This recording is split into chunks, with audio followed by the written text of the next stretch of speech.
So এটা হলো একটা ব্লুটুথ মডিউল যেটা মার্কেটে নতুন এসেছে, এটা 5.0 উপর বেস।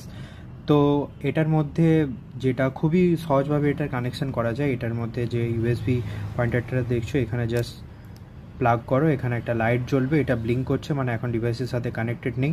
ডিভাইসের সাথে কানেক্ট হয়ে গেলে এটা এগুলো ওটা হচ্ছে স্থির হয়ে যাবে। আর এখানে দেখতে পাচ্ছ এখানে একটা অক্স কেবেল আছে, যদি কোনো ডিভাইসকে ব্লুটুথ কোনো হোম থিয়েটারকে যদি ব্লুটুথে কনভার্ট করতে চাও জাস্ট প্লাগ ইন করো, বা ডাইরেক্ট এখানে ব্যাটারি কানেকশান করতে পারো। তার সাথে এখানে অক্স কেবেল কানেক্ট করে দিলেই সেই ডিভাইসটা ব্লুটুথে কনভার্ট হয়ে যাবে যে কোনো মোবাইলের সাথে কানেক্ট করে। আর অথবা যদি অক্স কেবেল না কানেক্ট করতে চাও তাহলে এখানে পয়েন্টিং দেওয়া আছে আর গ্রাউন্ড এবং লেফট সাইডের জন্য, ওটার সাথে কানেক্ট করে করতে পারো। তো এটার মধ্যে নর্মাল যেসব মার্কেটে আগে পাওয়া যেত এই ধরনের ব্লুটুথ মডিউলগুলো, এখানে টোটালটাই সোল্ডারিং করতে হতো, যেটার জন্য অনেক প্রবলেমও হতো, অনেক অসুবিধা হতো, প্লাস এটা রেঞ্জটাও কম থাকতো।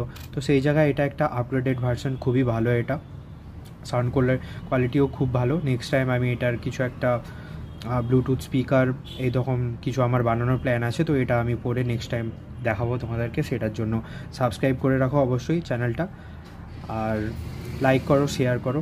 দেখা হচ্ছে নতুন টিউটোরিয়ালে।